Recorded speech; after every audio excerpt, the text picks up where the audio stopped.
Hello, my name's Dennis. I'm a CDL Class A examiner here at Florida CDL Training Center. Today I'll answer the most common questions about the CDL exam, how it begins, what mistakes students make, and what you need to know to feel confident on test day. Let's get started. Question number 1, how does the CDL Class A exam begin? The exam starts with the air brake test. The candidate must correctly perform 3 parts: the leak test, the low air warning pressure warning, and the automatic brake application.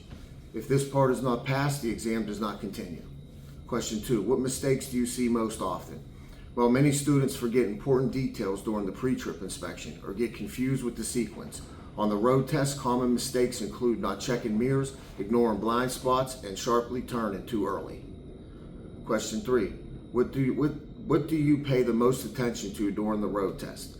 Well, safety is the top priority. I pay attention to how the candidate controls the vehicle, maintains distance, uses mirrors, and reacts to traffic signs in the environment around them. Question 4, what advice do you give to students who are nervous about the pre-trip inspection?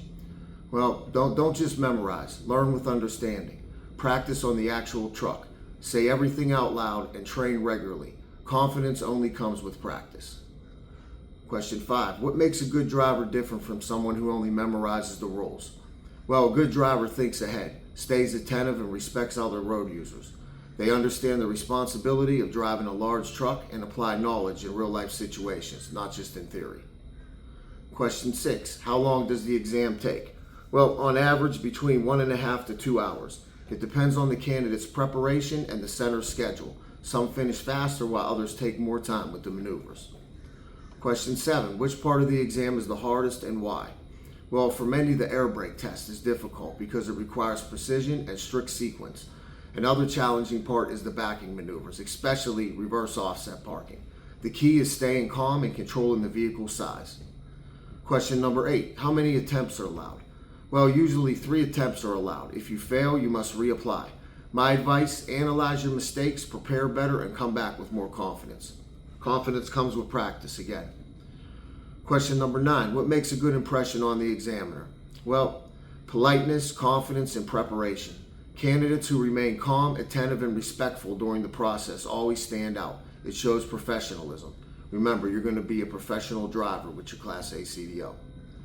What message would you like to give future drivers? Well, don't just study to pass the test. Study to become a safe and professional driver. This career requires responsibility. I wish you success in your training and safety on the road. Question 11, are there long waiting times for the exam? Well, at some testing centers, this can be a week or even longer, but here it's different. We have 2 examiners working every day, including weekends. That means minimal waiting times, and students can usually schedule their exam within just a few days. Question 12, what documents does a student need to bring for his exam? Well, you'll need your valid driver's license, CDL permit, and all required DOT medical paperwork. Without them, you cannot start the exam. You must bring your license and permit. Question 13, do students often get nervous, and how do you recommend handling stress? Almost everybody gets nervous. There's nothing wrong with being nervous. That shows that you care. My advice, take a deep breath, focus on one step at a time, and remember, the examiner is not your enemy. We just want you to do safe driving. Question 14, how important is communication with the examiner during the test? It's very important to listen carefully to instructions and follow them exactly. Clear communication shows your focus and understand the requirements. Question 15, what happens if a student makes a mistake during the test? Not every mistake means failure. Small errors are accepted, but serious or repeated mistakes like rolling through a stop sign will definitely result in failing the exam. And question number 16, what advice would you give students after they pass the exam? Passing the exam is just the beginning. Keep practicing, keep learning, and always remember that safety comes first.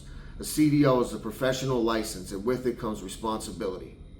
All right, so getting your CDL, your initial CDL license is the bare minimum of trucking. Once you get out there is when you're going to learn everything on the road, and your trainer, would probably go with a company, a trainer will teach you. So you have a lot more to learn. But as long as you stay safe, keep an open mind, you'll do fine. So that's all the questions that we have for today. I wish you guys a great week, a great year, and be safe out there on the road. And send in some more questions if you got any. Have a good day.